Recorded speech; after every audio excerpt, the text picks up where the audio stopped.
Abra sua Bíblia, por gentileza, no Evangelho de Lucas, no capítulo 5, e eu queria que a gente lesse a partir do versículo 33. Evangelho de Lucas, capítulo 5, dos versos 33 até o 38. Eu vou ler na Nova Almeida atualizada, mas se acompanha comigo qualquer que seja a sua versão. O texto sagrado diz: então eles disseram a Jesus: os discípulos de João frequentemente jejuam e fazem orações, e os discípulos dos fariseus fazem o mesmo, mas os seus discípulos comem e bebem. Jesus, porém, lhes disse: será que vocês podem fazer com que os convidados para o casamento jejuem, enquanto o noivo está com eles?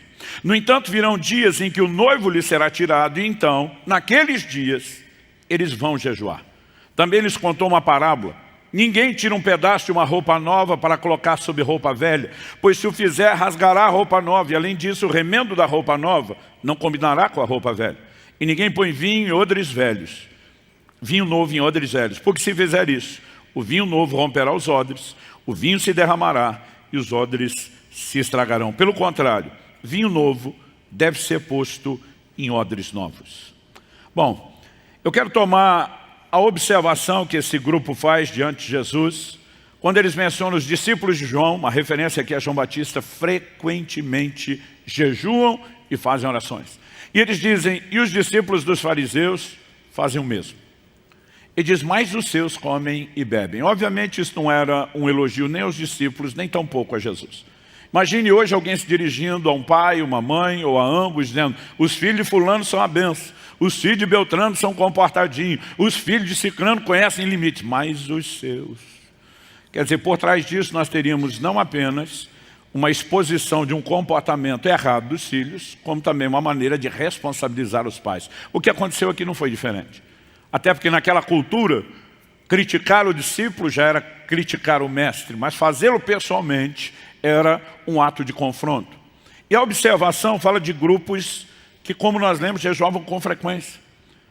Jesus cita em Lucas 18, 12, um fariseu que, subindo ao templo para orar, batia no peito e se orgulhava de jejuar 2 vezes por semana.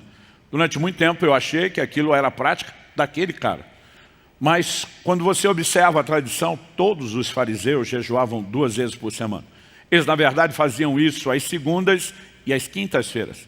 Agora, para o texto mencionar os discípulos de João jejuando com frequência antes dos fariseus, considerando que era um movimento, historicamente falando, mais recente que dos fariseus, isso me faz imaginar se os discípulos de João não jejuavam ainda mais do que os próprios fariseus. Mas depois de citar esses dois grupos, o comentário é: mas os seus discípulos comem e bebem. Porque comer e beber aqui é o oposto de jejuar. Eu digo isso porque a palavra jejum, na língua portuguesa, ela já virou sinônimo de abstinência, de qualquer tipo de abstinência. Então, às vezes você está lendo uma matéria esportiva e o jornalista faz um comentário: tal time está em jejum de títulos, né? Tal jogador está em jejum de gols. E para nós a palavra jejum virou mera abstinência. No entanto, no texto grego, no original, né, quando a Bíblia fala ou sobre jejum ou jejuar, existe uma aplicação muito específica. A palavra traduzida nestil, né, ou nesteia, tanto faz estar falando de jejum ou do ato de jejuar, ela é uma composição de ne, um prefixo de negação, e estil, que significa comer, ou seja, é não comer. Por que eu estou dizendo isso? Porque hoje em dia é comum você ouvir um crente dizer: estou em jejum de redes sociais. Eu digo: não tem nada de errado que você inclua outras abstinências na sua vida. Mas essas outras abstinências, elas não substituem a abstinência de alimento. Elas podem ser complementares, porém não substitutas. Nós temos jogado fora o jejum e temos feito isso usando inclusive muitas desculpas doutrinárias. Nesse texto, particularmente, eu acredito que nós temos no Novo Testamento talvez uma grande concentração de volumes que nos ajudam a entender a importância do jejum. Aliás, um tema que eu possa dar a essa mensagem hoje seria exatamente esse: a importância do jejum. Quando eles trazem um assunto, Jesus não vai discutir apenas o que, a questão do jejum. Ele vai trazer para essa discussão o quando, e eu acredito, como eu quero te expor, que ele inclusive envolve aqui a ideia do porquê jejuarmos. Ele pega não apenas o jejum como um ato passado, como se estivesse confinado à antiga aliança, ele discute isso não só no presente, mas ele sinaliza a aplicação disso no futuro. Portanto, nós temos um texto bem abrangente. Agora, é muito importante que a gente entenda a orientação bíblica. Por quê? Muitas vezes, até por não entender como praticar, a gente acaba sendo influenciado por conceitos errados e também por julgamento, porque sempre tem um fariseu querendo dar pitaco no jejum dos outros. É um negócio impressionante. Eu tinha 15 anos de idade quando eu tive minha primeira experiência de jejum. Ela não foi grandes coisas. Nós pulamos uma refeição, que era o almoço, digo nós porque éramos um grupo de adolescentes, e ainda sem nenhuma informação, porque o grupo praticamente todo já tinha tido a experiência do batismo no Espírito Santo, menos um. E esse um da nossa patota do time de oração estava desanimado. Ele estava naquele tipo de sentimento, Deus ama todo mundo, menos eu, Deus deu para todo mundo, menos para mim. Ele estava tão desanimado que a gente estava com medo dele desviar. E alguém, nós estávamos numa conferência de avivamento, alguém sugeriu, e se a gente jejuasse hoje por fulano, para Deus pegá-lo hoje à noite, e ele finalmente receber o batismo no Espírito Santo? E aí alguém comentou, mas a gente já tomou o café da manhã. Aí o outro falou, e daí?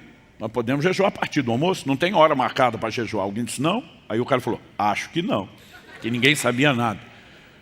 Aí ele falou, mas nós vamos fazer como? Bom, a gente deixa de almoçar e durante o horário do almoço a gente fica orando, intercedendo por ele, combina jejum com oração. Aí um perguntou, mas não desmaia não? O outro falou, acho que não. Mas, por via das dúvidas, a gente podia tomar um refrigerante para meter glicose por lá de dentro, né? E a gente não ter problema. Um dia desse alguém falou, pastor, o senhor considera válido o jejum de refrigerante? Eu falei, isso já está na categoria libertação, meu filho, nem jejum mais. Mas eu lembro que nós jejuamos uma refeição só, regada a refrigerante. Enchemos o bucho de refrigerante com medo de passar mal. E alguém depois soube do nosso jejum de uma refeição só, com muito refrigerante, e esculhambou a gente. E eu lembro que esse cara falou, jejum de verdade, não põe nem bala açucarada na boca. Que vocês fizeram uma pouca vergonha. Eu fiquei mal. Falei para Deus, desculpa aí. Prometo melhorar da próxima vez. Não sabia, né? A intenção era boa. E eu realmente fiquei aborrecido comigo mesmo, por não entender, por não saber, pela bronca que eu levei. Mas à noite, quando aquele nosso amigo finalmente foi batizado no Espírito Santo, ninguém convencia aquela molecada que a combinação de jejum com oração não tinha funcionado. E aquilo, na verdade, me despertou um interesse. Eu comecei a dizer, eu quero entender o assunto, porque a gente, pelo jeito, não sabe nada, eu quero aprender sobre isso. Mas o problema é que ninguém falava sobre jejum. Quem não jejuava já não falava porque não fazia. E quem jejuava, eu sou parte de uma geração, que se você contasse jejuou, você perdia a bênção e provavelmente pecava. Então ninguém falava sobre o assunto. E eu ficava pensando, como é que nós vamos aprender se ninguém fala, se ninguém ensina? Então, aos poucos, eu comecei a descobrir, fulano de jejum, ia lá e dizia, desculpa, eu preciso te fazer umas perguntas, porque eu quero aprender. E aos poucos eu fui arrancando informação. Eu descobri que tinha gente que jejuava mais de uma refeição, e sem refrigerante. Aí eu comecei a pular o café da manhã e o almoço, e descobri que dava para fazer isso sem desmaiar. Então, depois de um tempo fazendo isso, descobri que tinha gente que ficava 24 horas. Fui lá e disse, também quero fazer, e quero ver se esse negócio funciona. Depois de um tempo praticando esses jejuns de um dia, descobri alguém que tinha feito 2 dias. Eu fui lá e falei, não morre não? O cara falou, eu estou aqui. Eu falei, mas não passa mal? Ele disse, então. Ninguém era incisivo, objetivo sobre nada. Mas depois eu descobri que tinha um que fazia 3. E aos poucos eu fui crescendo. Aos 18 anos, como mencionei antes, eu já fazia jejuns regulares de 7 dias na água. E meu pai acabou descobrindo que eu não conseguia esconder dos meus pais períodos tão longos de jejum. E ele começou a descobrir que eu não estava pulando apenas uma ou outra refeição, jejuando 1 ou 2 dias. Eu lembro de um dia que ele veio ter uma conversa comigo com medo de que eu estivesse migrando para algum lugar de fanatismo. E só aos 18 anos de idade foi a primeira vez que eu tive uma conversa com meu pai, que não só era cristão, mas era pastor, a respeito de jejum. E eu sabia que meu pai jejuava pelo menos uma vez por ano, porque tinha um jejum da denominação, todo 15 de novembro, clamando por avivamento na igreja brasileira, mas nunca se falava nada. E foi nesse dia, pela primeira vez, que eu descobri que meu pai também jejuava. Ele não fazia jejuns prolongados, mas jejuava. E eu lembro que eu falei, pai, como é que o senhor jejua? E eu nunca soube disso. Eu estou tentando aprender com os outros e nunca soube que o senhor aqui dentro de casa jejua. Eu lembro que meu pai olhou para mim e falou assim, Jesus falou que não é para contar para os outros. Eu falei, como é que é? Ele falou, não, Jesus falou. Eu falei, pai, desculpa. Eu lembro que eu falei para ele, com todo respeito. E normalmente quando alguém diz com todo respeito, ele vai chegar no limite da falta de respeito. Eu falei, pai, com todo respeito, não foi bem isso que Jesus falou. Como não? Você não leu Mateus 6? Eu falei, pai, eu li Mateus 6. Mas antes de ler Mateus 6, eu li Mateus 5. Em Mateus 5,16 ele diz, brilhe a vossa luz diante dos homens. Ele diz, tem coisa que não dá para esconder. Segundo, Jesus não mandaria a gente fazer uma coisa que ele mesmo não fez. Por que ele mandaria a gente não contar se ele contou? O pai falou, como ele contou? Eu falei, ele jejuou sozinho, como é que nós sabemos que ele jejuou? Quem o senhor acha que vazou a notícia? Agora, por que é que ele mandaria a gente ficar em silêncio e ele mesmo não ficou? Meu pai falou, não pensei nisso. Eu falei, pai, ele ensinava pelo exemplo. Quando ele lava os pés dos discípulos, ele diz, eu vos dei exemplo para que como eu fiz, vocês façam. Como é que ele ia mandar a gente jejuar se ele mesmo não desse exemplo de jejum e se a gente não soubesse que ele jejuou? Eu falei, segundo, lá em Mateus 6, Jesus está falando de discrição, de não buscar, se gloriar daquilo que você faz ou buscar reconhecimento dos outros. Jesus fala sobre uma mão não saber o que outra faz quando o assunto é esmola. Ele está falando de sigilo absoluto. Isso não é coerente com o resto da Bíblia. Na hora que Paulo, em 1 Timóteo, vai instruir quais seriam as viúvas que a igreja iria orientar, quais não, o que é que ele diz? Aquela que tiver testemunho de boas obras. Se a vida inteira ela fez tudo escondido, ninguém sabe como é que ela entra na lista. A Bíblia fala de Dorcas com testemunho de boas obras. Então ela estava pecando porque os outros sabiam que ela fazia. Eu falei, eu acho que nós passamos do ponto e exageramos. Meu pai olhou para mim segurando o riso e falou, é um ponto a ser considerado. Eu lembro que eu olhei e falei, pai, como é que nós, a nova geração, vamos aprender se vocês não falam? Quem não jejua já não fala nada, quem jejua também não fala, a gente não sabe, a gente não ouve sobre o assunto, como é que nós vamos aprender? Bom, os anos se passaram e agora no final do ano, quando o senhor falou comigo, vai estudar sobre jejum como nunca antes, ele me disse, guardado as devidas proporções, você fez algo parecido com a geração dos seus pais. Você decidiu falar um pouco mais que eles, mas você ensinou muito pouco, inspirou muito pouca gente a fazer aquilo que você faz. E eu senti da parte de Deus um comissionamento não só para ensinar a doutrina do jejum, mas para começar a compartilhar um pouquinho mais práticas e experiências com a intenção de despertar os outros. Sabe, nós precisamos repensar algumas coisas, porque hoje em dia nós estamos vivendo um tempo onde o jejum vem sendo relativizado como nunca antes. Outro dia um falou para mim, falou, se jejuar fosse importante, os apóstolos, as epístolas teriam falado sobre o assunto. Se nós temos um silêncio nas epístolas, então é porque não é importante. Eu falei, engraçado você falar isso. Eu falei, porque eu sei mais ou menos o que você acredita e o que você prega. Você prega o evangelho, você diz para o seu povo que eles têm que pregar o evangelho. E por que você faz isso?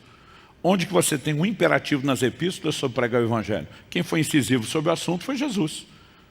Ide por todo mundo, façam discípulos das nações, pregue o evangelho a toda criatura. Eu falei, mas apesar dos apóstolos não ter falado sobre o assunto, isso não impede você de pregar o evangelho e dizer ao seu povo o que eles têm que fazer. Eu falei, você como eu, acredita e prega o dízimo. Eu falei, aonde nas epístolas você vai achar um imperativo sobre o dízimo?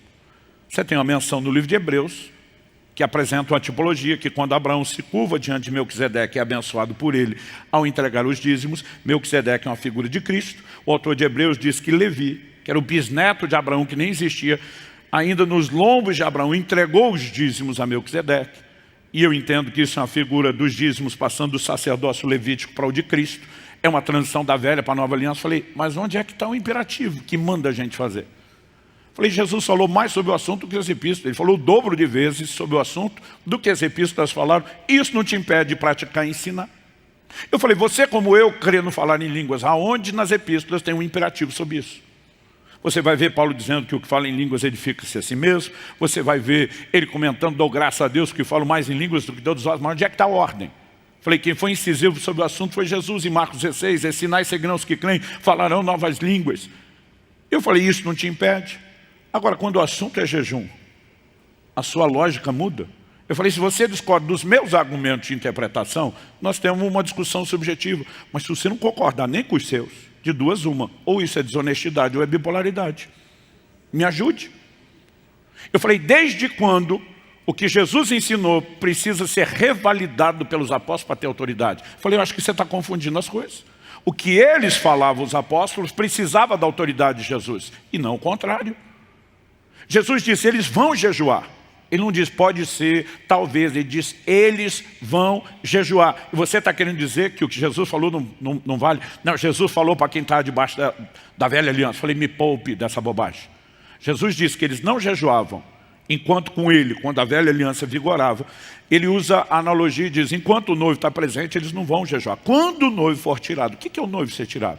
Em todas as parábolas de Jesus, em todos os evangelhos, ele fala do noivo como uma alegoria de si mesmo. Jesus está dizendo, quando eu for assunto aos céus, durante todo o tempo da minha ausência, até o dia do meu glorioso retorno, eles vão jejuar. Como é que o jejum não é para hoje? Em Mateus 6,16, Jesus diz assim, quando jejuardes? Ele nunca diz se jejuardes. A pergunta é, pastor, nós temos um imperativo sobre o jejum?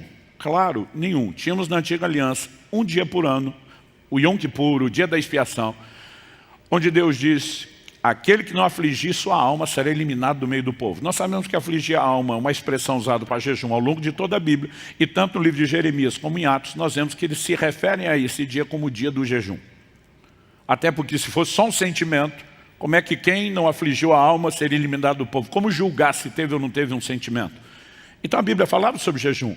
Era o único jejum compulsório, obrigatório. Mas quando você olha a cultura de jejum do Antigo Testamento, eles não faziam só um dia por ano.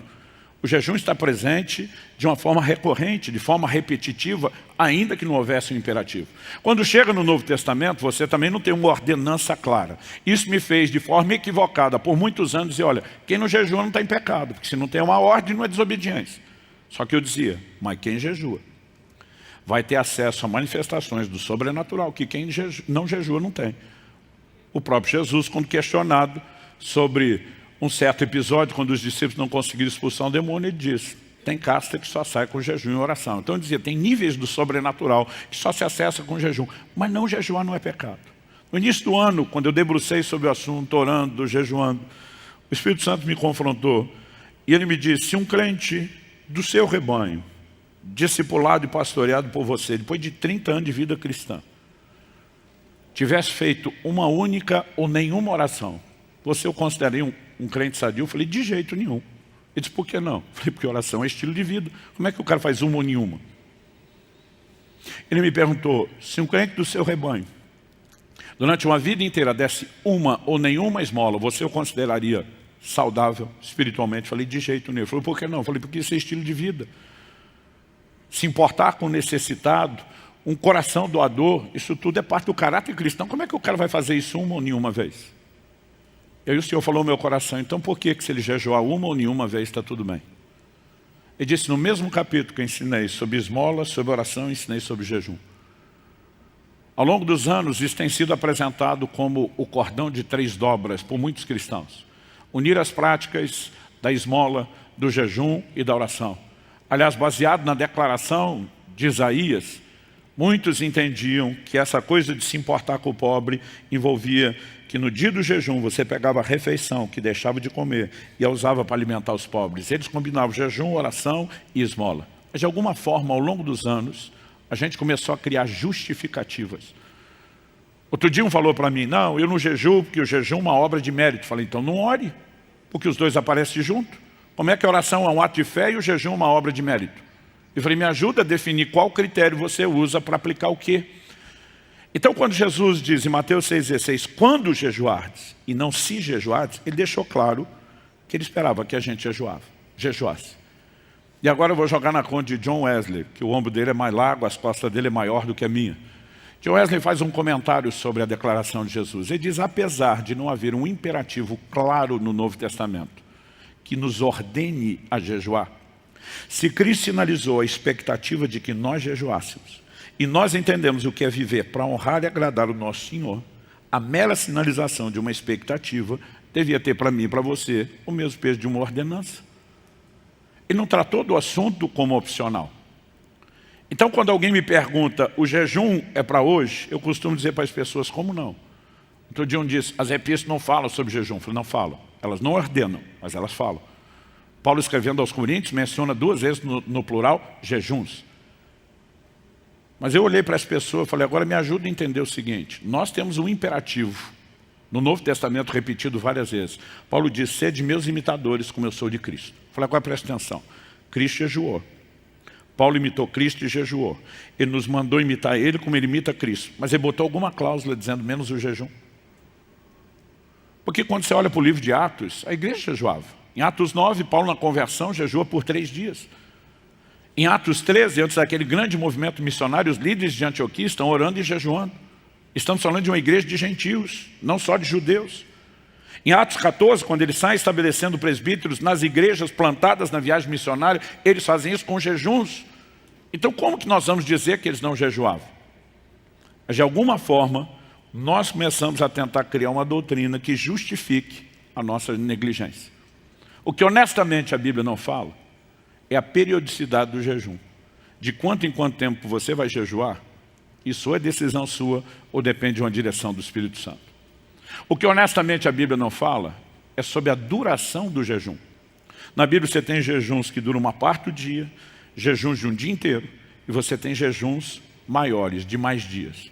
Os períodos que você acha na Bíblia são 3, 7, 14, 21 e 40 dias. A Bíblia não define a duração do jejum, isso significa que você pode escolher, ou o Espírito Santo pode te dirigir. Outro dia alguém falou, por que o senhor fica falando do Espírito Santo te dirigir? Eu falei, porque a Bíblia diz em Lucas 4 que Jesus foi guiado pelo Espírito Santo para o deserto.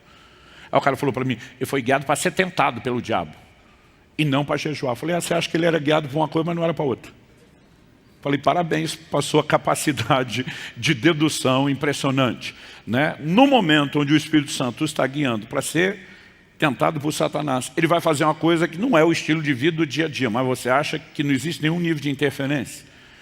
Quando eu e você começamos a olhar para a Escritura, o Espírito Santo quer nos dirigir e nos guiar em todas as áreas, em todas as coisas. Não significa que tudo depende de uma direção dele, mas que eu e você precisamos estar abertos à possibilidade de que ele traga orientações. Quando eu estava orando pelo parto, pelo nascimento do Israel, meu primeiro filho, algumas semanas antes de acontecer, o Espírito Santo falou comigo, ora e jejua. Você vai enfrentar uma batalha na hora do parto e a vida do seu filho está em jogo. A partir do momento que eu tive aquela palavra, eu fiquei 6 dias em jejum.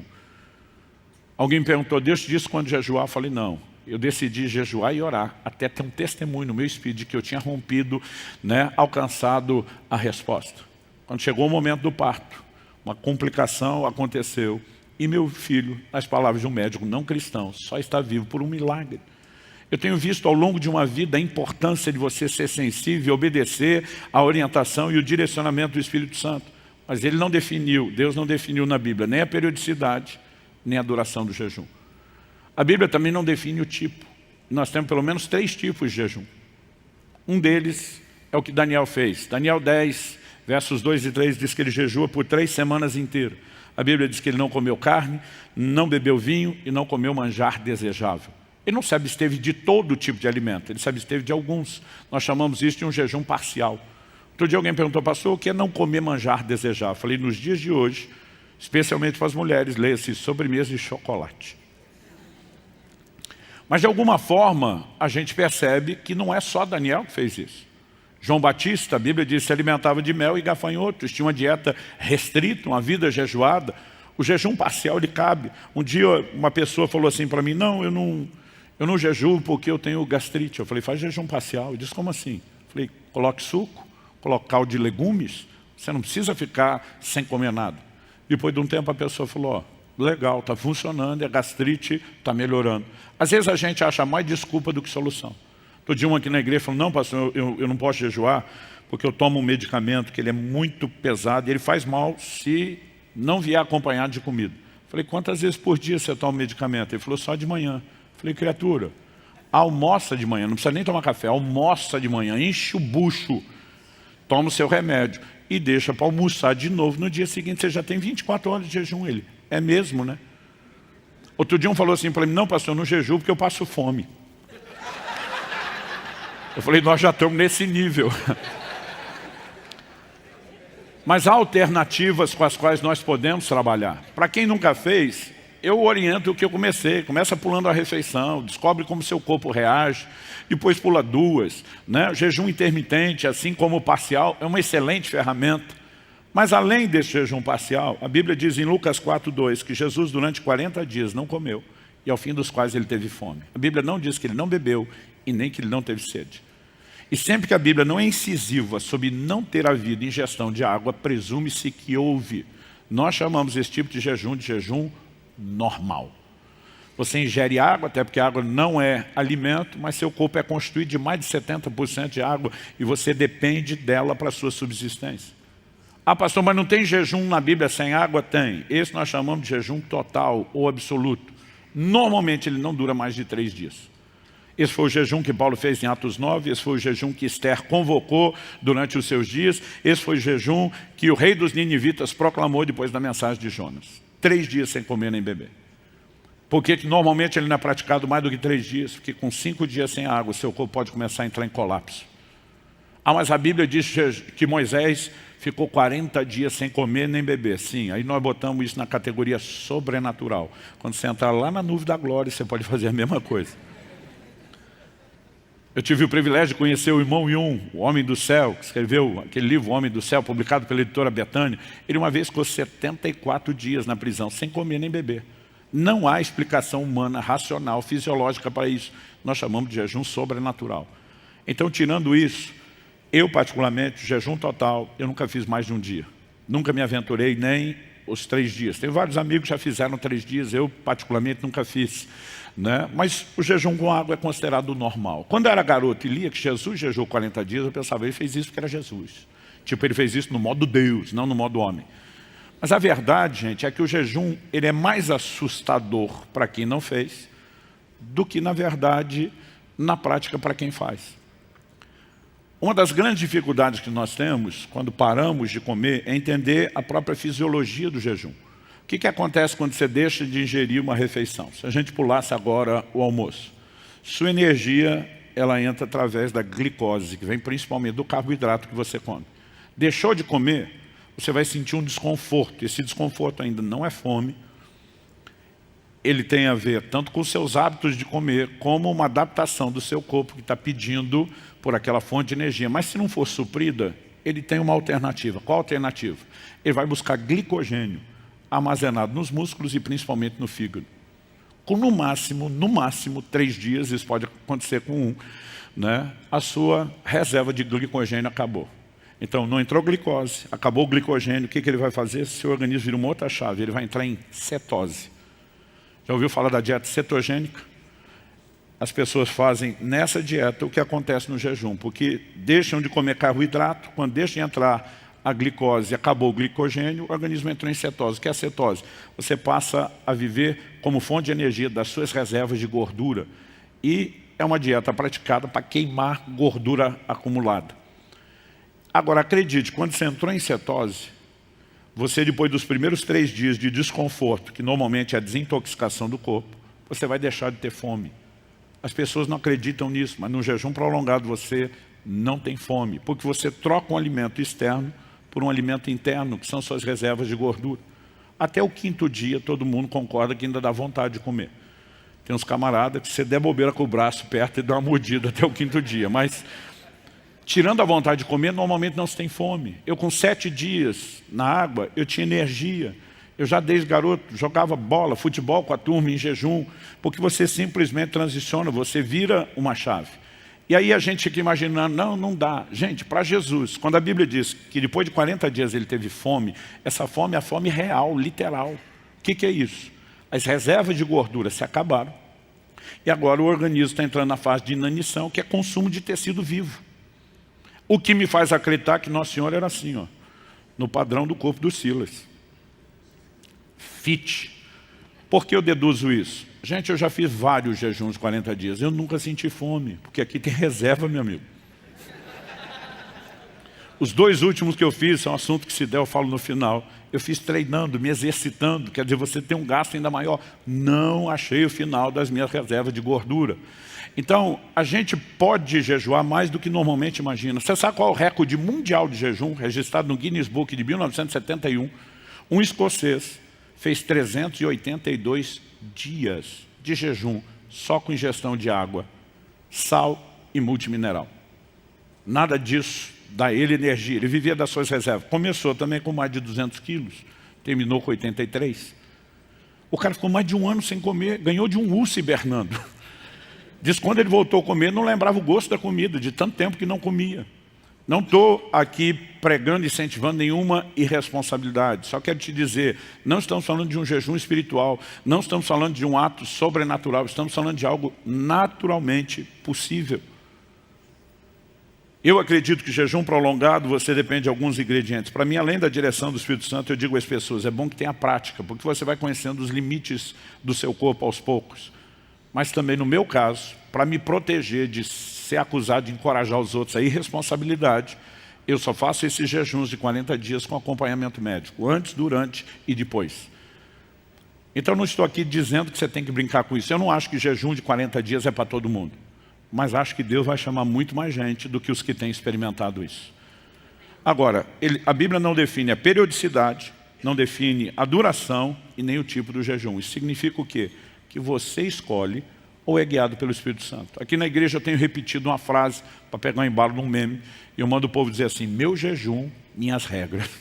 Porque sempre, como eu disse antes, tem um fariseu querendo dar pitaco no jejum dos outros. Todo dia um falou, pastor, eu posso jejuar pão e água? Eu falei, você pode jejuar com café, com caldo de cana e pastel se quiser, filho. O jejum é seu.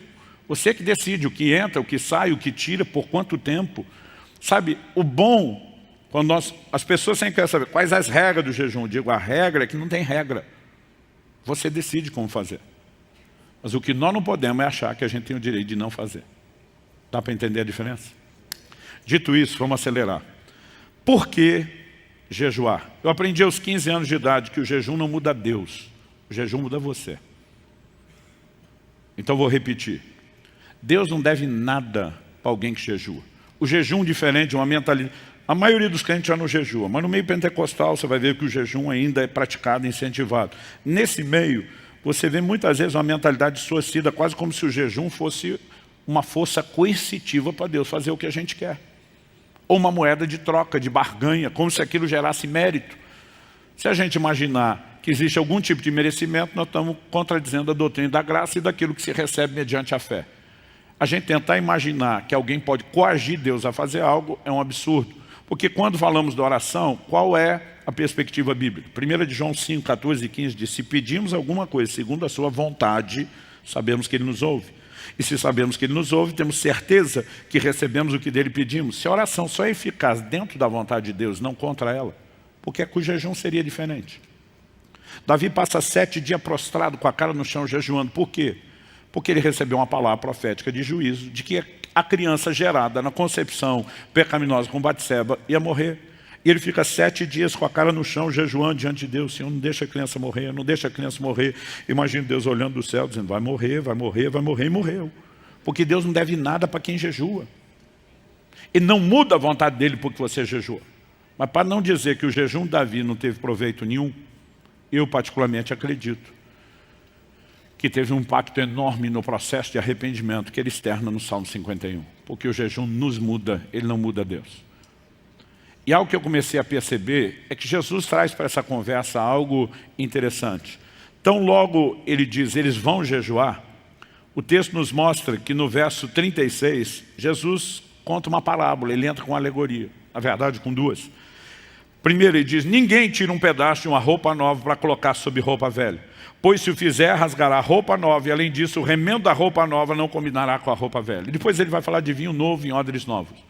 Em todos os 3 evangelhos, chamados sinóticos, Mateus, Marcos e Lucas, que tem uma estrutura de relato, tanto da cronologia dos eventos da vida de Jesus, seus milagres, seus ensinos, eles são muito semelhantes, por isso são chamados assim. João já não entra, porque ele é meio fora do padrão que os 3 primeiros seguem, mas nos 3, você vai perceber isso. E se você quiser anotar só a título de curiosidade, em Mateus 9, de 14 a 17, em Marcos 2, de 18 a 22, e aqui em Lucas 5, de 33 a 38, que nós lemos, nos 3 evangelhos, Jesus sai da mesma discussão sobre seus discípulos não jejuar e conta a mesma parábola.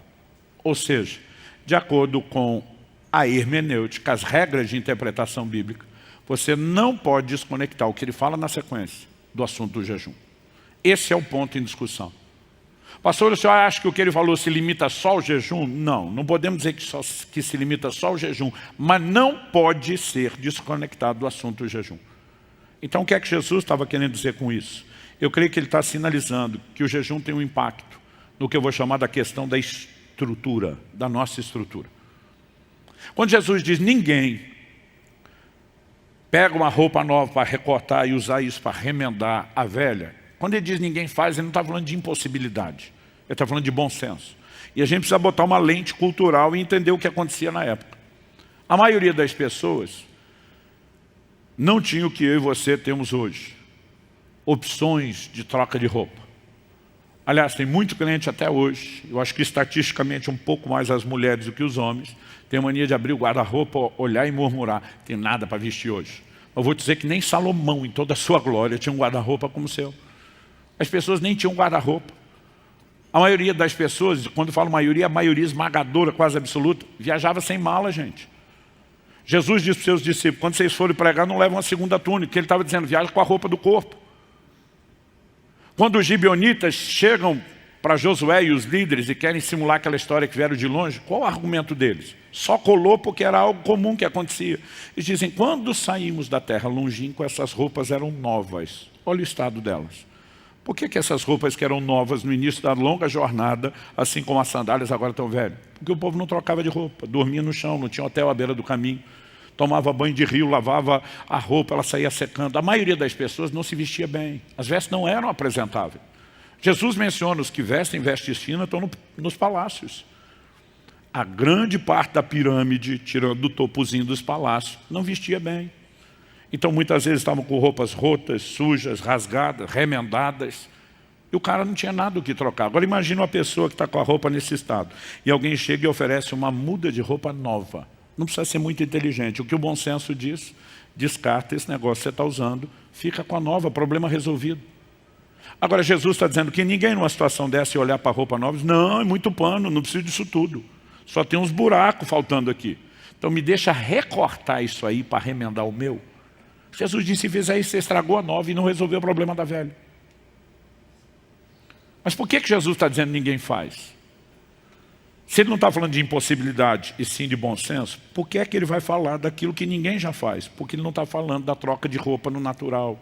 Ele está ensinando algo espiritual. E ele sabia que no espiritual a gente seria inclinado a cometer a insensatez que no natural ninguém faz. Quando Jesus fala de uma roupa nova, ele está dizendo que o Evangelho vem mudando a nossa condição. Roupas na Bíblia fala da condição do homem diante de Deus. Desde Gênesis, quando o homem ao pecar se descobre nu e tem que resolver esse problema, até Apocalipse, que repetidas vezes fala de lavar as vestes no sangue do Cordeiro. A roupa fala da condição do homem diante de Deus. O livro de Efésios diz que nós temos que nos despir do velho homem. O velho homem e o seu comportamento é visto como uma roupa velha.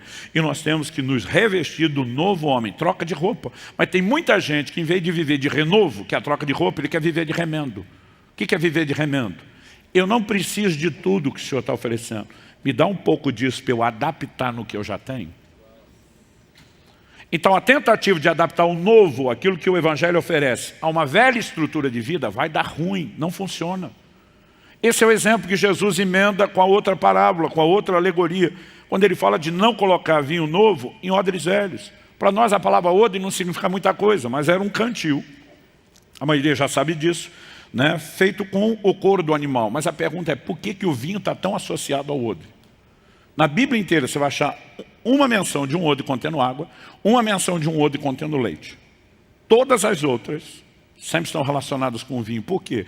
A água podia ser colocada numa talha de pedra, num jarro de barro, e não mudaria nada. Mas porque o vinho normalmente era colocado no odre. No Velho Testamento você tem duas palavras distintas, mosto e vinho. O que é o mosto? Mosto é ou suco da uva, ou vinho de baixa fermentação, pouco teor alcoólico, que normalmente não tinha capacidade de deixar ninguém embriagado. Então eles distinguiam as duas coisas. Quando chega a língua em que o Novo Testamento foi escrito o grego, eles não tinham uma palavra para cada um. Então eles falavam vinho novo e velho. Qual a diferença? O novo ainda não fermentou, é o suco da uva. O velho já passou pela fermentação, tem teor alcoólico. Então os termos vinho novo era para indicar se já fermentou ou não fermentou. Então Jesus está dizendo, se colocar o vinho novo dentro do odre, por que usavam o odre para o vinho? Porque ao encherem ele e lacrarem aquela bolsa, ao limitar a quantidade de oxigênio ao qual o vinho era exposto, eles conseguiam controlar o processo de fermentação. É por isso que era muito comum. Só que Jesus está dizendo, se colocar o vinho novo, que ainda não fermentou, numa bolsa de couro velha, A hora que começar a pressão da fermentação, o couro velho já ressecado não suporta, arrebenta. Então ele diz, o vinho novo tem que ser colocado num odre novo, porque aquele aguenta o tranco, o velho não aguenta.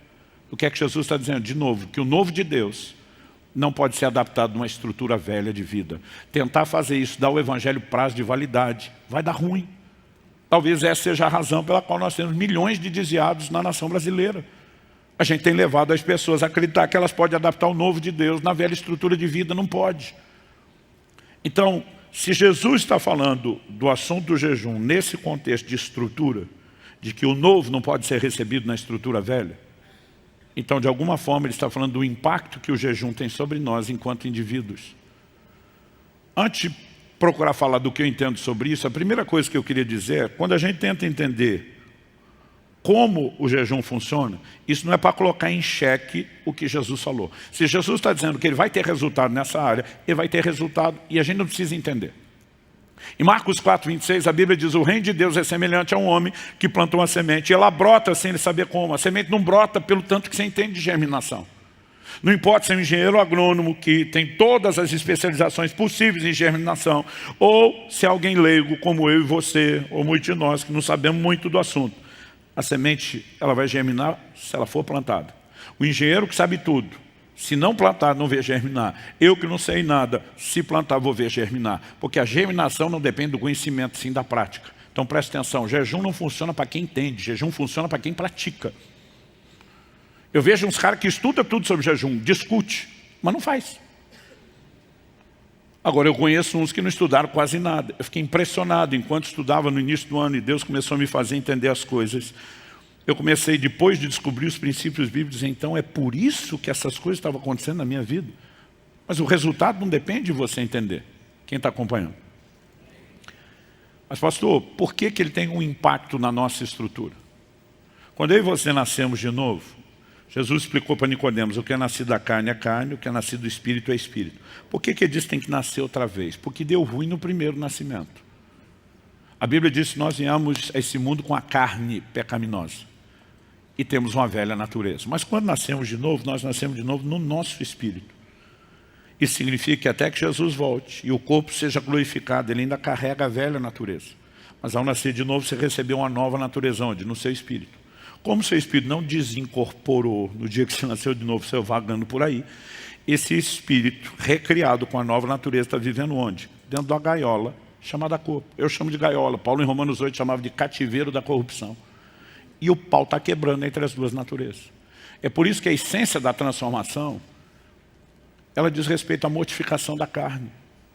Eu aprendi aos 15 anos de idade isso. A carne não converte. E não adianta você pedir com polidez e educação. Dona Carne, poderia, por favor, se comportar? Tem que ser na violência. Paulo diz, eu esmurro meu corpo, eu reduzo a escravidão, para que depois de ter pregado não venha a ser desqualificado. Agora, quando em Romanos 12 ele fala de um sacrifício vivo, a gente tem um paradoxo, uma aparente contradição. Porque sacrificar é matar. Como é que chama o sacrifício de vivo? Paulo mata ou não mata? Mata, mas não é literal. O que é que eu mato? Você não mata o corpo. Colossenses 3,5 diz, fazei morrer a vossa natureza terrena. Você mata o que está dentro dele. Romanos 8,13 disse, pelo Espírito, nova natureza, mortificados os feitos da carne, velha natureza. A mortificação é uma das maiores chaves para a vida de santificação. Embora ela não se resuma a jejum, o jejum é uma ferramenta intencional de mortificação da carne. Que associada à sua irmã gêmea, oração, o Espírito desperta a consciência da nova natureza. Aí a minha pergunta é, se nós temos uma ferramenta tão específica de mortificação da carne, por que a gente não usa? Outro dia um falou para mim, por que o senhor acha que a gente não está usando? Falei, porque eu pergunto. Eu fiz uma enquete no início do ano, quase 30 mil pessoas responderam a enquete. A pergunta não era lá essas coisas. Não era para descobrir onde estão os jejuadores, tops, profissionais.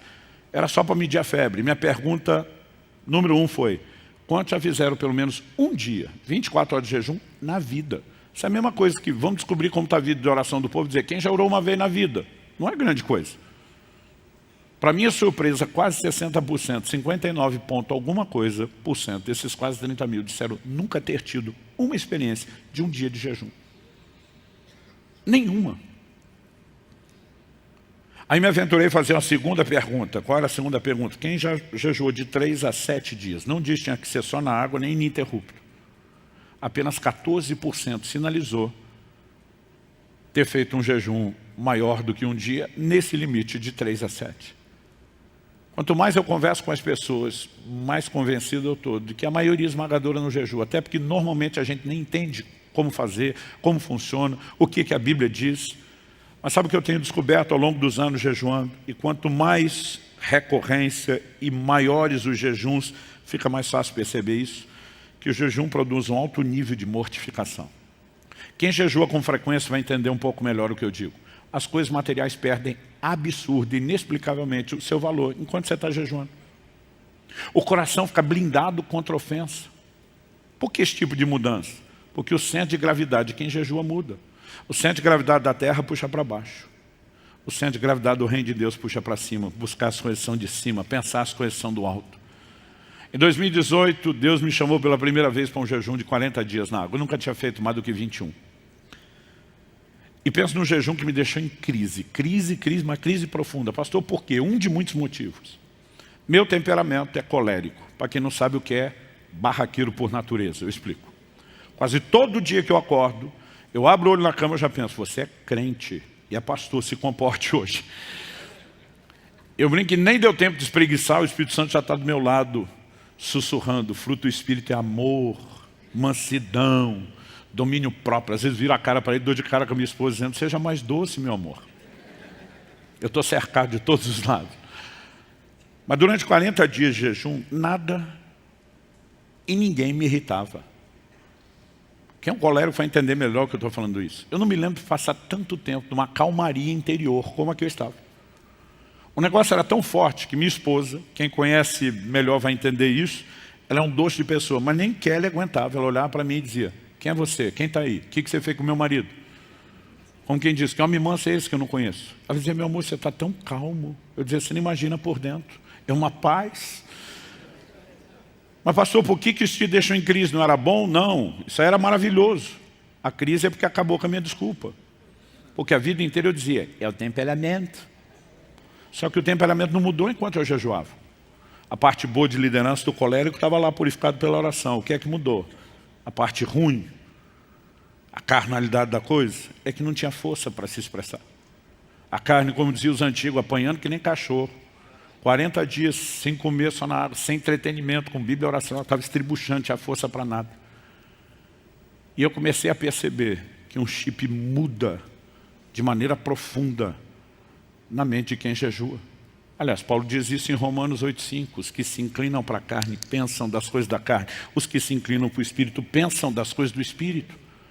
E muita gente não consegue reprogramar, por quê? Porque não mortifica a carne.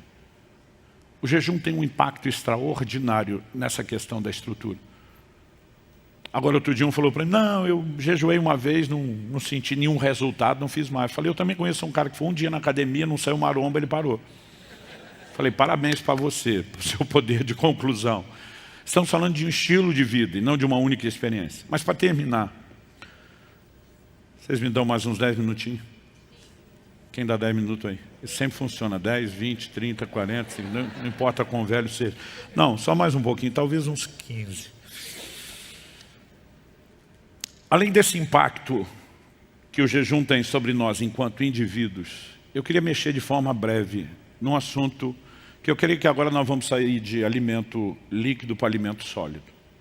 Eu creio que é uma perspectiva profética para o tempo que nós estamos vivendo. E diz respeito ao impacto que o jejum terá na perspectiva coletiva, como corpo de Cristo, não apenas enquanto indivíduos. Jesus disse, enquanto o noivo está presente, eles não vão jejuar. A partir do momento que o noivo foi tirado, o jejum começa. Mas não só começa, o jejum dura até quando? Até que o noivo volte. Quando o noivo voltar e estiver presente, a lógica de não jejuar volta a estar de pé. Aliás, a Bíblia diz que quando ele voltar, nós vamos ter bodas, vai ter comida. Paulo diz em 1 Coríntios 6 que Deus vai destruir tanto o estômago como os alimentos. Não sabemos quando isso vai acontecer, nem como, mas nós sabemos que Jesus disse que vai nos servir à mesa. E disse aos discípulos na última ceia, não beberei de novo o fruto da vide, até aquele dia em que o faça convosco, novamente no reino de meu Pai. Quando ele volta, nós vamos ter comida, né? E provavelmente com essa mudança do corpo não há mais necessidade de alimentação. Então o jejum é para agora. Mas normalmente a gente só pensa no início do jejum com a ausência de Cristo. Mas nós precisamos entender o impacto que o jejum terá no tempo que antecede o retorno de Cristo. Em Atos, no capítulo 3, de 19 a 21, Pedro pregando diz, ele está falando sobre Jesus, ele diz, arrependei-vos e convertei-vos para que sejam perdoados os nossos pecados e venham da parte do Senhor os tempos de refrigério. Aí diz assim, envie-lhe o Cristo. Quem envia-lhe o Cristo? Não é a primeira vinda. Ele está pregando um Cristo que já veio, já morreu, ressuscitou, foi assunto aos céus. Então ele está falando da segunda vinda. Envie-lhe o Cristo. Ele diz assim, o qual convém que os céus recebam, outras traduções dizem contenham, segurem, até o tempo da restauração de todas as coisas de que Deus falou pela boca dos seus santos servos, os profetas. E agora não importa a cronologia dos eventos escatológicos que você acredita. Se você está esperando que ele venha antes da tribulação, no meio, por último, que não tenha exatamente esse desenho. O que a Bíblia é clara em dizer, que ele não volta, que os céus estão segurando ele para que ele não volte, sem que primeiro, antes disso, haja a restauração do que Deus falou pela boca dos seus servos, os profetas. Então, inquestionavelmente, antes que ele volte, precisa ver a restauração do que foi dito pelos profetas. Agora preste atenção.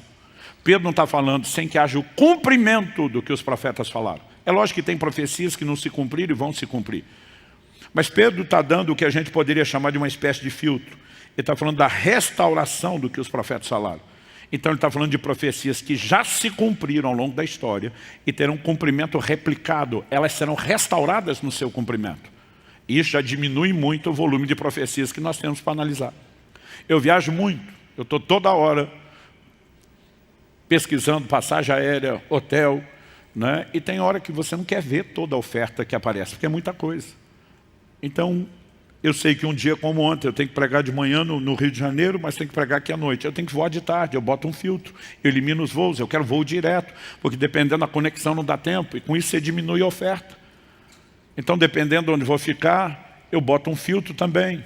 Eu quero saber de um hotel perto do aeroporto, eu vou chegar só para dormir, não precisa de nada de luxo, nada caro, tem que ser algo prático, ou depende da localização. Então, com o filtro, você diminui a oferta. Quando falamos da profecia, não é diferente. Eu quero mencionar uma, para ganhar tempo eu vou direto nela, que já teve cumprimento e terá cumprimento replicado no tempo do fim. Joel capítulo 2, verso 28. E acontecerá, depois disso, diz o Senhor, que derramarei do meu espírito sobre toda a carne. Vossos filhos e vossas filhas profetizarão, vossos jovens terão visões, sonharão os vossos velhos, até sobre os servos e as servas derramarei do meu espírito naqueles dias e profetizarão. Joel capítulo 2, 28 e 29. O que significa que acontecerá depois disso? Que é o que ele começa no verso 28. Depois disso pode significar duas coisas. Primeiro, depois de vocês colocarem em prática e fizerem aquilo que eu estou propondo como condição, o resultado virá. Ou também pode ser, mesmo que vocês façam isso e tenham resultado, tem um nível de resultado que não é instantâneo ou automático. Ele será protelado, ele vai acontecer depois, mais para frente. E quando você olha Joel 2, há uma convocação da parte de Deus. Eu particularmente acredito que as duas coisas estão inclusas. Em Joel no capítulo 2, para você entender bem essa profecia, talvez o contexto tenha que levar a gente lá no versículo 12. Aqui já dá para pegar a ideia. Ainda assim, agora mesmo, diz o Senhor, convertam-se a mim de todo o coração, com jejuns, com choro e com pranto. Rasguem o coração e não suas roupas. Convertam-se ao Senhor seu Deus, porque Ele é bondoso, compassivo, tardio em irar-se, grande misericórdia. Muda de ideia quanto ao mal que havia anunciado. Porque Deus está chamando o povo à oração, ao arrependimento, ao jejum, à oração, a voltar-se a Ele de coração. Ele vai repetir isso, verso 15. Toque a trombeta em Sião, proclame um santo jejum, convoque uma reunião solene, reúna o povo, santifiquem a congregação, congregue os anciãos, reúna as crianças, que o noivo saia do seu quarto, que a noiva dos seus aposentos, que os sacerdotes, ministros do Senhor, chorem entre o pórtico e o altar e orem. Agora, isso era uma condição que determinaria resultados? Sim. Quando Deus diz, e acontecerá depois disso, Ele está dizendo depois de vocês cumprirem as exigências que eu estou estabelecendo. Mas a pergunta é, aquela geração de Joel fez isso? Fez. Como sabemos? Porque Deus interviu. Verso 18 diz, então o Senhor teve grande amor pela sua terra e se compadeceu do seu povo. Se Ele estabeleceu uma exigência para poder intervir, e a Bíblia diz que Ele acabou intervindo, significa que eles cumpriram a exigência. E quando ele se compadeceu, ele anuncia, verso 19, o Senhor respondeu ao seu povo, eis que lhes envio o cereal, o vinho, o azeite, e vocês ficarão satisfeitos. No verso 23 ele diz, filhos de Sião, alegrem-se, exultem no Senhor seu Deus, porque ele lhes dará as chuvas em justa medida, fará descer como no passado as primeiras e as últimas chuvas. Por que Deus está falando agora de chuva? Porque eles estão vivendo fome e escassez. O ciclo de chuva estava completamente alterado. E a Bíblia diz, ele vai mandar em justa medida como no passado, quando tudo funcionava bem, quando vocês viviam numa terra que mandava leite e mel. O que ele vai mandar? As primeiras e as últimas chuvas. Ou, dependendo da tradução que você usa, a chuva temporã e a serode. Qual era a diferença entre uma e outra? As primeiras chuvas, elas vinham para amolecer o solo, facilitar o processo de arar a terra e de semear. Então, vinham alguns meses de estiagem. Depois vinham as últimas chuvas, que eram sempre mais intensas e abundantes que as primeiras. Qual o propósito das últimas? O crescimento, a maturação, o fortalecimento, a multiplicação do fruto. E as últimas chuvas eram determinantes para a colheita. Ninguém colhia antes das últimas chuvas, porque senão comprometeria muito o resultado. Depois de prometer isso, Deus diz no verso 24, as eiras se encherão de trigo, os lagares transbordarão de vinho e de azeite, restituirei os anos que foram consumidos pelo gafanhoto. Verso 26, vocês terão comida e abundância, ficarão satisfeitos, louvarão o nome do Senhor seu Deus. E ele entra no 28, e acontecerá depois disso. Se acontecerá depois disso, Deus está dizendo, não é só de cumprir o requisito que vocês já fizeram, e eu estou trazendo um nível de intervenção, mas é depois disso em um outro tempo. No dia de Pentecostes, Pedro se levanta. Ele diz em Atos 2,15, esses homens não estão bêbados como vocês estão pensando. Ele diz, ainda é muito cedo. Ele diz, mas isso é o que foi dito pelo profeta Joel. E aí ele dispara, Joel capítulo 2, verso 28 e 29. Só que Pedro faz uma releitura, vamos dizer assim, de Joel. Porque Pedro não diz, e acontecerá depois disso. Pedro agora, e vamos lembrar que ele está falando, e Lucas registra isso pelo Espírito de Deus. Pedro se levanta e diz, e acontecerá nos últimos dias, que derramarei do meu Espírito. E diz, depois disso que Joel falou, é nos últimos dias. E os últimos dias não é só dia de Pentecoste. Quanto mais tempo depois de Pentecoste, mais perto dos últimos dias. O que é que Pedro está sinalizando? Que a profecia de Joel, que se cumpriu nos seus dias, terá cumprimento replicado no tempo do fim. Como sabemos disso? Nos dias de Joel, a parte do derramado do Espírito Santo aconteceu? Não. Mas uma etapa da profecia se cumpriu. Uma segunda se cumpre no dia de Pentecoste. Agora, tudo que Joel profetizou cumpriu em Pentecoste? Não. Se você olhar na sequência, ele diz, mostrarei prodígios, e Pedro cita isso, mostrarei prodígios em cima no céu, sinais embaixo na terra, sangue, fogo, nuvens de fumaça. O sol se transformará em trevas, a lua em sangue, antes que venha o grande e glorioso dia do Senhor. Dia do Senhor, tanto no Velho como no Novo Testamento, é o advento do retorno de Cristo. O sol se converteu em trevas nos dias de Joel, a lua em sangue? Não.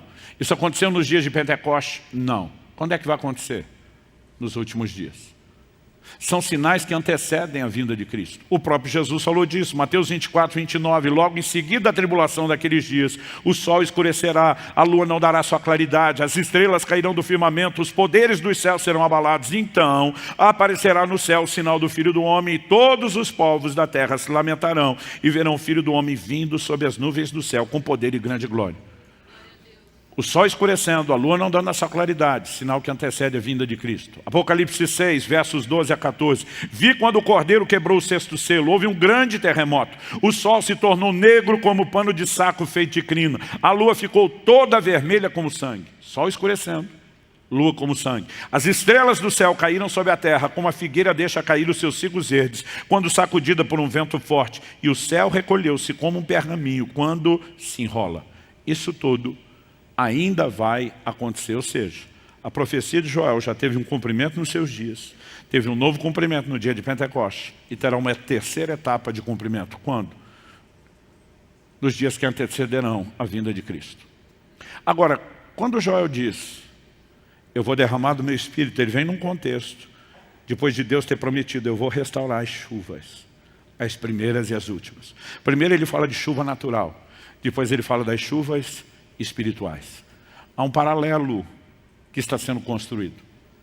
E quando a gente fala da vinda de Jesus, isso não pode ser ignorado. Tiago, capítulo 5, versículos 7 e 8 diz, portanto, irmãos, sejam pacientes até a vinda do Senhor. Por que é que eles pediam paciência? Porque desde a primeira geração, o ensino de Cristo dos apóstolos, todos foram ensinados a viver na iminência do regresso do Senhor. Ele volta a qualquer momento. No início isso gerou um tipo de extremo. Qual era o extremo? Paulo, em 2 aos Tessalonicenses, tem que corrigir a turma dizendo que quem não trabalha não come.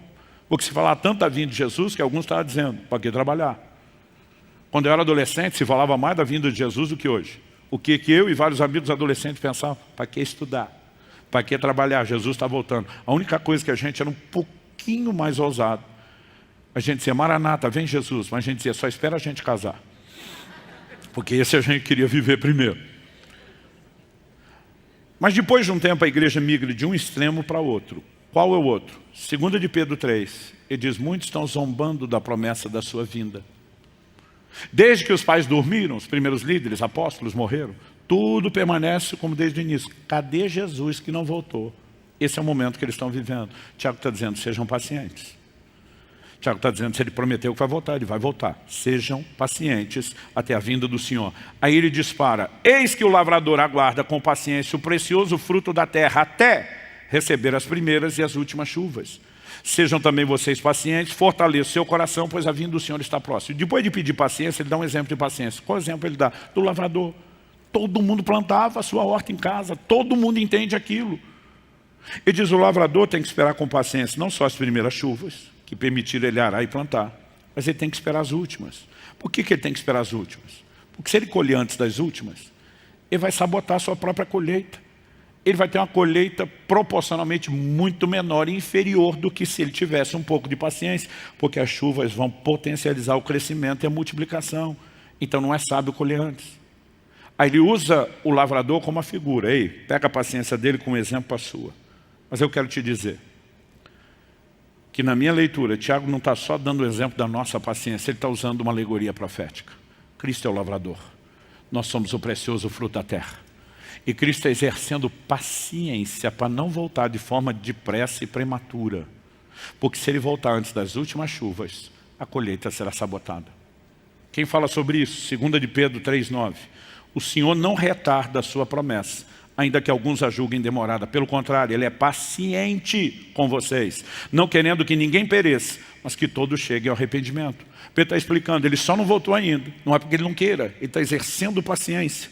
Mas por que Ele precisa exercer paciência? Porque Ele quer o maior número possível de gente salva. E se Ele esperar as últimas chuvas, a colheita será muito maior. Agora preste atenção, a maior colheita da história ainda está para acontecer. Esse paralelo das primeiras e últimas chuvas não pode ser ignorado. Em Pentecostes nós temos o que? As primeiras chuvas, elas facilitaram a semeadura do Evangelho por todo mundo. Então vieram o que? O período da estiagem, os séculos de estiagem. Já no segundo século isso começa a ficar mais forte, no terceiro nem se fala. Você olha as manifestações do Espírito, elas praticamente desapareceram.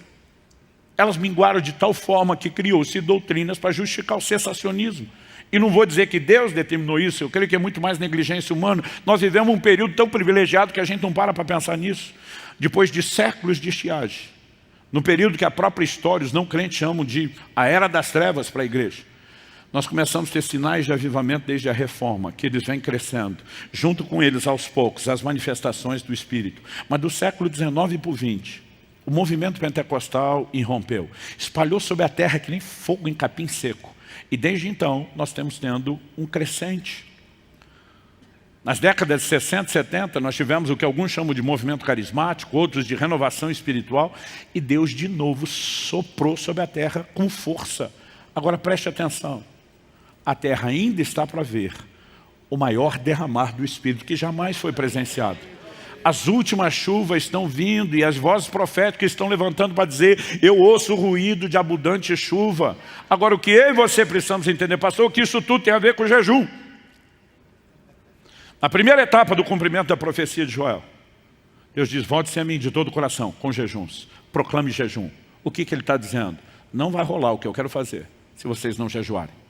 O jejum não estava ali isolado, tinha um contexto, oração, santificação, o jejum é parte do pacote. Mas ao longo de toda a Bíblia e da história, não existe avivamento que não tenha sido pavimentado pelo quê? Arrependimento, santificação, regado a jejum e oração. Não tem. Deus disse, vocês cumpriram o requisito, eu visito vocês. Ele fez. Mas ele disse, tem uma coisa que eu quero fazer mais para frente. Aí quando esse tempo está chegando, Deus começa a criar uma revolução. E o jejum começa a ser despertado e praticado sem precedentes. Um doido de pedra aparece na nação de Israel, chamado João Batista. Não só vivendo o estilo de vida jejuado, mas botando os seus discípulos para jejuar de uma maneira impressionante, até mesmo mais do que os fariseus. Quando esse camarada está no auge do ministério e passa o bastão para Jesus, dizendo, eis o Cordeiro de Deus, que tira o pecado do mundo, e diz, a bola está com ele. E Cristo pega o bastão da mão de João Batista, o que ele faz? Ele vai para o deserto, jejuar 40 dias e 40 noites. E de novo o jejum está sendo restaurado, porque é um cenário de preparação. E nós temos Pentecostes, o segundo cumprimento da profecia de Joel. Se a primeira e a segunda fase não aconteceram sem o jejum, de onde foi que eu e você tiramos a ideia que a terceira fase será possível sem o jejum? Pastor Luciano, o senhor está dizendo que Jesus não volta se a gente não jejuar? Não, estou dizendo que as últimas chuvas não virão se nós não jejuarmos. Mas também estou dizendo que ele não volta sem as últimas chuvas, então deduza o que você quiser. Agora eu estou falando algo que nem eu consigo esgotar teologicamente, mas preste atenção. O jejum terá um papel predominante no tempo do fim. E Deus vai resgatar a cultura do jejum. O que eu chamo de cultura jejum não é mais um jejum esporádico, não é mais um outro dizendo, fiz uma vez na vida. Estou falando de algo que vai se tornar recorrente, vai virar um estilo de vida. Gente, em 2009 eu passei 2 semanas pregando no Japão, consegui enxugar a agenda, tirei 2 dias, eu e minha esposa, voamos para a Coreia do Sul, porque a gente queria conhecer a montanha da oração do pastor Cho. Quando cheguei lá, fiquei pasmo, eu já tinha ouvido essa história, não tinha acreditado. Em todo lugar, placas de advertência escrita em coreano e inglês. Proibido jejuar mais do que 40 dias. Falei, o quê?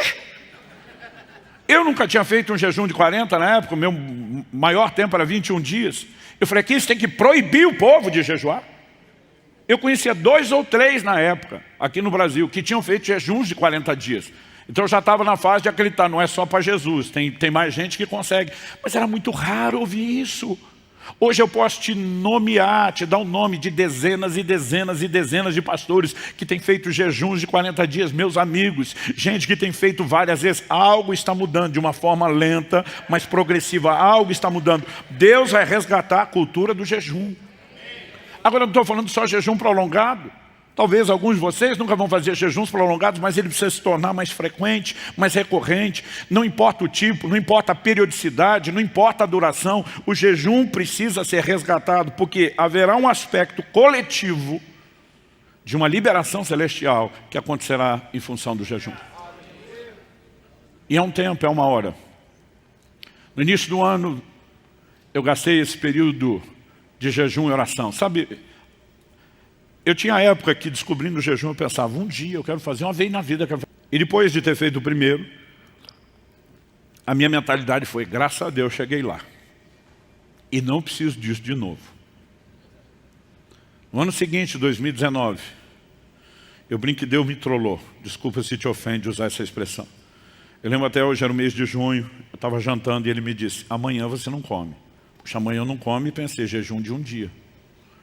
Acordei outro dia, passei em jejum. À noite ia pregar numa igreja no Rio de Janeiro, o pastor me ligou e falou, cara, nós vamos preparar a janta aqui mesmo na igreja, o que você quer comer? O Espírito Santo falou comigo, ainda não.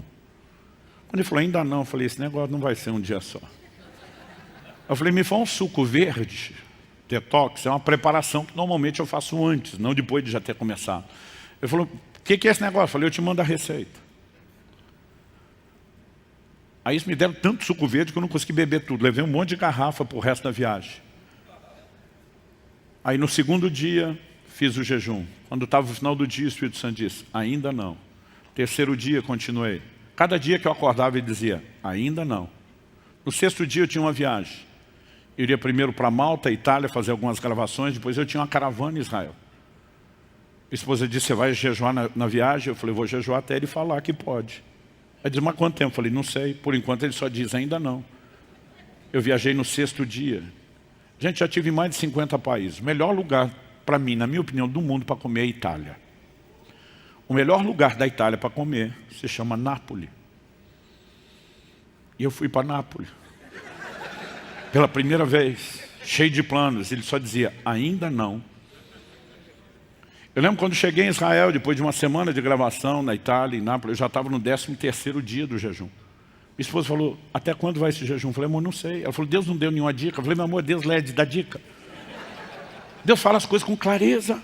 Quando eu falei isso para ela, ele me disse, preste atenção no que ela está falando. Falei, como é que é? Ele falou, eu dei a dica, você que não pegou. Eu falei, o que o senhor está falando? Ele falou, quantos dias eu te mandei ficar em casa depois da viagem para Israel? Eu cancelei agendas para isso. Eu falei, o senhor me mandou ficar 15 dias trancado dentro de casa. E disse, com quantos dias de jejum você vai estar quando voltar? Foi aí que eu entendi que o negócio ia durar. Fiz as contas, falei 25 mais 15, falei 40. Falei, não, de novo não. Apesar que o pior já tinha passado. Eu falei, Deus, por quê? Ele falou, você está vivendo uma transição. Eu falei, eu fiz no ano passado uma transição. Ele disse, você está imaginando transição é um nível para outro e só. São vários níveis. Tem muita coisa acontecendo. As estações estão mudando. Eu falei, Deus, será? Nessa hora você acha que é o diabo que quer que você jejue? Faz sentido?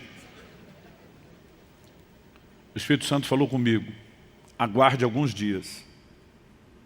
E aqui, ainda em Israel, você vai receber uma chamada, lá da sua cidade, para que você faça a pregação de encerramento da semana de avivamento no estádio.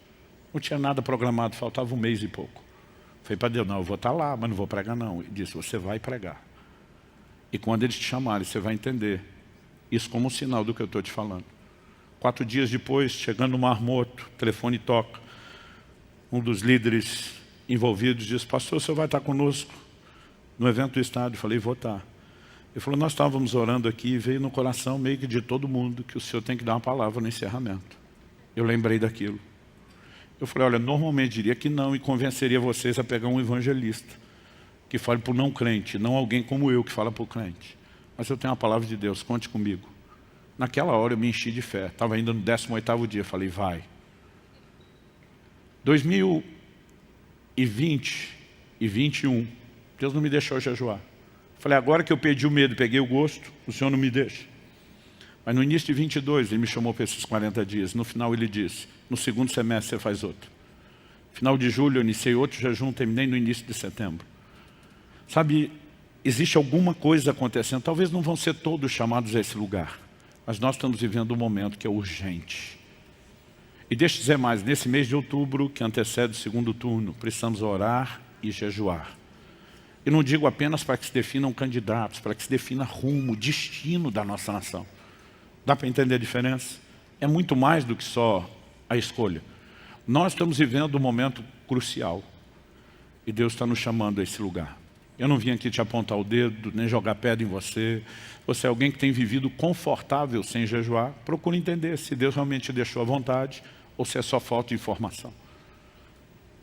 Mas o que eu preciso, e eu senti muito forte da parte de Deus, eu tenho falado bastante sobre esse assunto, é que eu precisava encorajar vocês, os colegas de ministério da nossa cidade, a entrarmos num tempo de jejum. A gente tem vivido coisas boas aqui, mas eu creio que Deus vai fazer muito mais. Eu tenho orado e chorado diante de Deus para que cada igreja cresça, para que a gente tenha mais igrejas nessa cidade do que bares, para que o Evangelho seja pregado com poder em larga escala, para que a gente viva algo sobrenatural. Outro dia alguém falou, pastor, isso não funcionar. Eu falei, pelo menos vou olhar para Jesus e dizer, eu tentei tudo que eu entendi e podia. Eu falei, mas deixa eu te dizer, depois de anos praticando, eu garanto para você que funciona. Cada jejum eu tenho tido experiências extraordinárias. Outro dia alguém falou, por que o senhor não fala mais das experiências? Eu falei, porque eu comecei a jejuar inspirado com a experiência dos outros, e era frustrante, porque você nunca tinha do outro.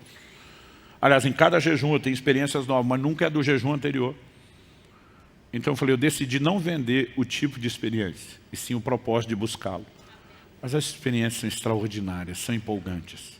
E eu posso te garantir, vale a pena. Algo muda dentro de você, algo muda fora de você, algo muda no curso do ministério. Vamos ficar em pé para parecer que está acabando.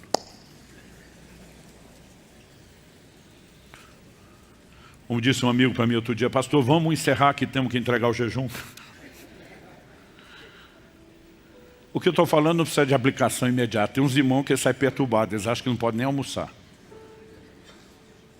Se o Espírito Santo te pedir hoje, também é bom que você ouça. Mas não é isso que eu estou dizendo. Tem algumas coisas que a gente pode aprender. Por exemplo, jejuns prolongados. Gente, os primeiros 3 dias são sofridos. Eu tenho um amigo que ele sempre dizia, bom não é jejuar, bom é ter jejuado. Tipo, é depois que passou. E eu lembro que um dia eu resmunguei com o nosso querido, saudoso pastor Francisco, foi alguém que me abençoou muito, ele jejuava muito. Um dia eu resmunguei com ele, Francisco me mentoreou desde o início da caminhada, nos últimos anos, você viu conosco aqui na equipe. Em dezembro de 2020, ele partiu para estar com o Senhor. E um dia eu falei, Francisco, por que é que tem que ser tão complicado esses jejuns prolongados? Por que a gente sofre tanto nos primeiros 3 dias? Ele olhou para mim e falou, se não tem inteligência de ter uma alimentação saudável, no mínimo poderia ter inteligência de se preparar para o jejum. Eu falei, como é que é? Ele falou, Luciano, o sofrimento é a desintoxicação. Essa dor de cabeça, irritação, essa sensação de falta de foco, de energia. Ele falou, isso vai durar 3 dias, porque é o tempo da limpeza do organismo. Mas ele disse, seu organismo só está reagindo dessa forma porque você tem a alimentação errada. A gente come muito industrializado, muito processado, um monte de coisa errada. Ele disse, quem tem uma alimentação saudável não sofre. Ele falou, cada vez que eu vou jejuar, eu não tenho dor de cabeça nem irritação. Eu falei, não pode. Ele falou, pode. Eu falei, me ajuda aí. O que eu preciso? Ele falou, você vai fazer um jejum prolongado. Tire, e para mim é o que mais impacta. Tire alguns dias antes, preferência 5 a 7 dias antes. Carne vermelha, tem muita toxina. E não estou dizendo que você tem que tirar da sua dieta, mas pelo menos antes. Ele diz, coma menos na preparação para o jejum. Alguns de nós têm uma mentalidade de despedida. Vou ficar sem comer, a gente enche o bucho. Você vai sofrer mais. Você tem que ir diminuindo. Então, por exemplo, o que eu fiz no início do ano? 7 dias de preparação. Nesses 7 dias não tinha carne vermelha. Eu comia uma vez a cada 24 horas. Porque ela começa o sofrimento, você dá uma pausa, mas continua. E eu fazia esse intermitente 7 dias, 24 horas. Nessa única refeição, muita fibra, que ajuda a limpar o intestino. Eu faço uso de carvão vegetal. Carvão vegetal você compra na farmácia sem prescrição médica, com cápsula. Mas não aconselho usar sem orientação médica. Alguns podem ter constipação intestinal, outros podem ter diarreia, mas que limpa, limpa. Aí depois de 7 dias eu fiz mais 3 com suco detox, para só no 10º dia entrar na água. Alguém falou, mal 7 estava contando. Falei, não. O esperto já queria diminuir o prazo dele, né? Eu falei, mas os 3 do suco detox, particularmente eu já estava contando, os 7 não. Só que depois de ter terminado o jejum, eu já nos outros jejuns engordava muito na volta, porque o corpo fica com hiperassimilação. Eu decidi passar os meses seguintes num jejum intermitente. Eu almoçava bem, fazia um lanchinho entre 6 e 7, só ia comer no almoço seguinte.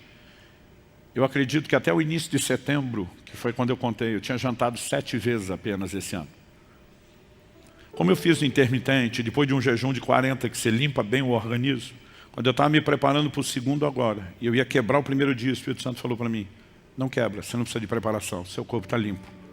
Falei, como é que é? Ele falou, desde o último jejum, você está no intermitente. E eu simplesmente me dei, não tive dor de cabeça, não tive irritação, não tive, porque se o seu organismo está limpo, você não vai sofrer. Não tem sofrimento. Então nós podemos ir aprendendo a forma de fazer. No início do ano, quando Deus me mandou estudar a fisiologia do jejum, peguei um material do médico, que dizia, aconselho os meus pacientes a se manterem ativos durante o jejum. Ele diz, inclusive, rotina de exercícios. Ele diz, inclusive, em jejuns prolongados. Inclusive, treino de resistência. Tava musculação, fazer força. Quando eu li aqui, eu falei, não. Eu falei, tu tá maluco? Eu falei, o que é jejum prolongado na cabeça desse médico? Porque ele não explicava. Eu falei, com 7 dias eu jogava bola. Mas com 3 semanas, você costuma ter fraqueza. É uma média, mais ou menos. Isso pode acontecer antes, mas com 3 semanas, eu já tive com 18 dias, com 22, com 20, você levanta depressa, dá tontura, roda tudo. Eu falei, quão prolongado é o jejum que ele está falando? Mas ele tinha um argumento bom. Ele dizia, os médicos vão entender isso com uma palavra, homeostase. Ele disse para os leigos, explico, capacidade de adaptação do corpo. Ele disse, você parou de comer, metabolismo baixo. Quem para de comer, para de exercitar, o metabolismo baixa mais ainda. Com o metabolismo baixo, seu corpo, depois de 3 dias, na cetose, vivendo da reserva, ele é inteligente, diz, se não está precisando de energia, por que é que eu vou entregar? Ele não quer desperdiçar. Então ele regula e entrega menos energia. Aí o médico dizia, por isso que quando você levanta, depressa dá tontura, porque seu movimento pediu mais energia do que ele está entregando no modo de economia. É que nem o seu telefone, quando a bateria está acabando, ele entra no modo de economia, ele não vai deixar a tela acender à toa. Aí dizia o seguinte, se você exercitar, você vai forçar o seu organismo a entregar energia. E você não vai ter nenhum desses sintomas. Liguei para o meu médico e falei, isso aqui é verdade? Ele falou, a teoria é essa. Ele falou, esse médico tem laboratório, porque ele tem uma clínica que só trata as pessoas com jejum. Ele falou, eu não tenho. Eu falei, doutor, você é só cobaia. Nós vamos testar esse negócio. Eu orei e tive paz. No 9º dia comecei a treinar. Treinei até o 40º dia. Eu fazia de 1 hora, 1h30 de musculação por dia, mais 1 hora de cardio. Eu nunca tive tanta disposição no jejum, como treinando. Eu não conseguia acreditar. Eu pensava, não, 1 hora isso vai terminar. Não pode ser verdade. Eu estou bem demais, eu estou bem demais. Eu fiz até o 40º dia. Nesse 2º jejum do ano, eu treinei de novo. Às vezes você pode descobrir alguns elementos que ao longo do tempo pode facilitar o jejum. Mas para mim a questão não é se ele é sofrido ou não é sofrido. De qualquer forma você está mortificando sua carne, você está negando algo. E à medida que nós vamos descobrindo, e a melhor forma de descobrir é praticando, ouvindo quem entende. Eu quero muito te encorajar, se você puder, levar esse material sobre o jejum. E o que eu falei antes é verdade. Se você não puder, nós queremos te ajudar. Mas à medida que nós entendemos, essas coisas não vão só despertar nossa fé, mas vão fortalecer o nosso entendimento para que a gente não faça de forma errada. Um jejum prolongado, ele pode ser muito perigoso na volta, não é durante o jejum. Você não pode se alimentar de qualquer forma, você não pode comer qualquer coisa. Mas à medida que nós vamos aprendendo essas coisas, nós vamos perceber que ele vai trazer muita saúde. Meu médico pediu mais de 60 tipos de exames de sangue no jejum que eu fiz no início do ano, quando eu terminei. Ele me disse, eu te acompanho desde 2014, você nunca esteve tão saudável quanto agora. Não é só a questão espiritual e emocional. Seu corpo vai te agradecer. Um amigo meu falou, eu nunca tenho dor de cabeça quando eu jejuo. Eu falei, só tem explicação para isso. Você faz um jejum por semana, pelo menos. Ele falou, há 34 anos. Ele falou, Luciano, eu nunca fiz jejuns prolongados como o seu, mas eu vivo a cultura do jejum. Eu falei, eu estou de acordo. E se Deus não te pedir, você não precisa de prolongado. Mas Ele tem aquilo como parte de um estilo de vida. Dá para entender isso? Meu Deus, sua palavra foi compartilhada, conselhos foram dados, mas o que nós mais precisamos é que o Senhor fale aos corações, de forma personalizada. Se o Senhor não vivificar, a palavra terá sido só um discurso, só uma palestra, e nós precisamos mais do que isso. Também estamos vivendo, ó Deus, estágios e fases diferentes do ministério, estações diferentes da vida espiritual. Eu sei que o Senhor vai lidar com cada um de uma forma diferente, não podemos generalizar, mas eu clamo que meus irmãos e irmãs ouçam a sua voz, que como está escrito, quem tem ouvidos para ouvir, ouça o que o Espírito diz à igreja. Que possamos entender, tanto no nível pessoal como na liderança das nossas igrejas, qual é o nível de mobilização que o Senhor quer que levemos o nosso povo. Por um lado, sem peso, sem opressão, por outro lado, sem o silêncio da negligência. Ajuda-nos a equilibrar a prática nas nossas vidas e a maneira como vamos promovê-las como mensageiros seus. Nós oramos em nome de Jesus. Fale com Deus um instantinho só mais, do seu jeito, da sua maneira.